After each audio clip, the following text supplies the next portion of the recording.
Prasasti hasil penggalian arkeologi di situs Purbakala yang berada di tengah area persawahan, Desa Gemekan, Kecamatan Suko, Kabupaten Mojokerto, akhirnya terbaca oleh epigraf Ismail Lutfi.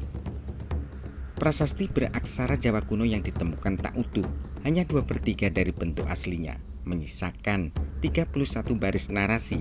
Itu pun terdapat 14 baris awal yang terpotong di bagian depan.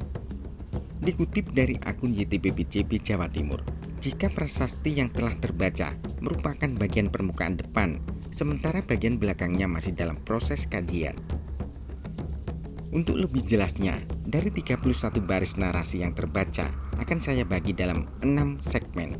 Segmen pertama merupakan rangkuman isi prasasti dari baris ke-1 hingga ke-3 terkait angka tahun dikeluarkannya prasasti, yakni 852 Saka, serta perintah Maharaja Empu Sindo kepada 2 orang Samgat, jabatan yang boleh mengambil keputusan. Di antaranya Madandar yang diemban Pu Padma dan Anggahan yang dijabat Pu Kundala.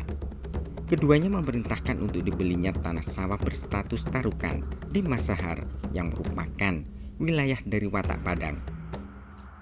Segmen kedua merupakan rangkuman isi prasasti baris 4 hingga baris 7 terkait pembelian tanah sawah seluas 3 tampah seharga 3 kati emas 5 swarna oleh Rakeh Hanyangan dan putrinya Diah Pariangan atas perintah Samgat.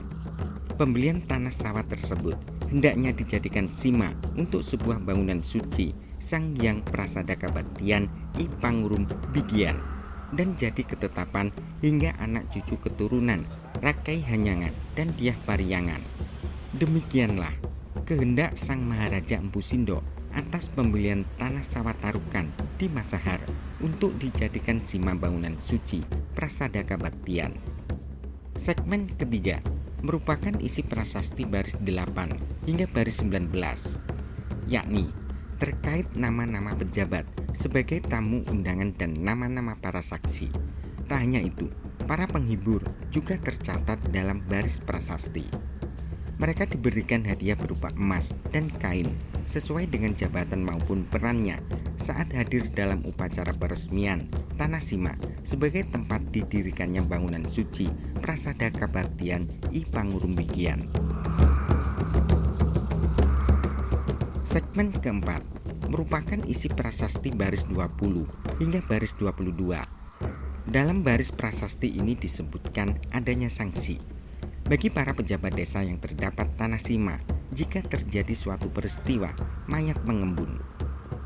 Selain tanah sima, ada tanah lain yang dibeli untuk dijadikan saluran air seharga 2 masa dan ukurannya 2 depa. Tujuannya untuk sima tarukan di Masahar yang dikelola sendiri.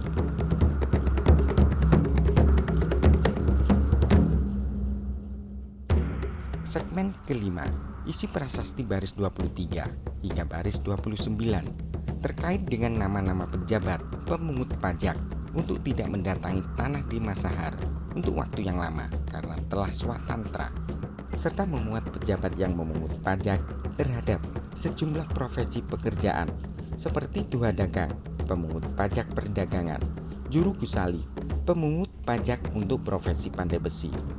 Dari sekian banyak jabatan pemungut pajak, 2 jabatan diantaranya cukup menarik, yakni Tuhan Judi dan Juru Jalir. Tuhan Judi memungut pajak dari perjudian, sementara Juru Jalir menarik pajak prostitusi. Dengan kata lain, pada era Mataram kuno atau Medang dengan rajanya Empu Sindo telah melegalkan perjudian dan prostitusi karena aktivitas kedua profesi tersebut diwajibkan membayar pajak. Semua hasil dari pengaturan pungutan pajak tersebut digunakan untuk kepentingan pemujaan Batara di Sang Hyang Prasada Kabaktian I Pangurum Bigian.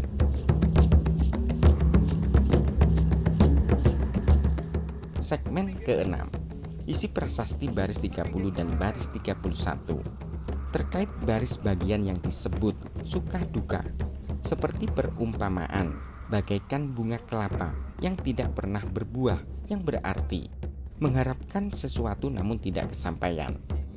Tanaman walu yang merambat di halaman dimaksudkan mengambil tanah milik orang lain melebihi batas yang dipunya, serta perbuatan dan ucapan yang membuat orang lain marah. Dari bacaan prasasti hasil penggalian arkeologi di situs Gemekan, dapat disimpulkan jika prasasti tersebut dikeluarkan oleh Maharaja Empu Sindo tahun 852 Saka atau 930 Masehi untuk penetapan tanah Sima di Masahar. Pemberian hadiah berupa emas dan kain bagi siapa saja yang hadir saat peresmian Sang Hyang Prasada Kabaktian I Pangurumbigian dan prasasti beraksara Jawa kuno itu memuat petugas pemungut pajak serta profesi atau pekerjaan yang dikenakan pajak.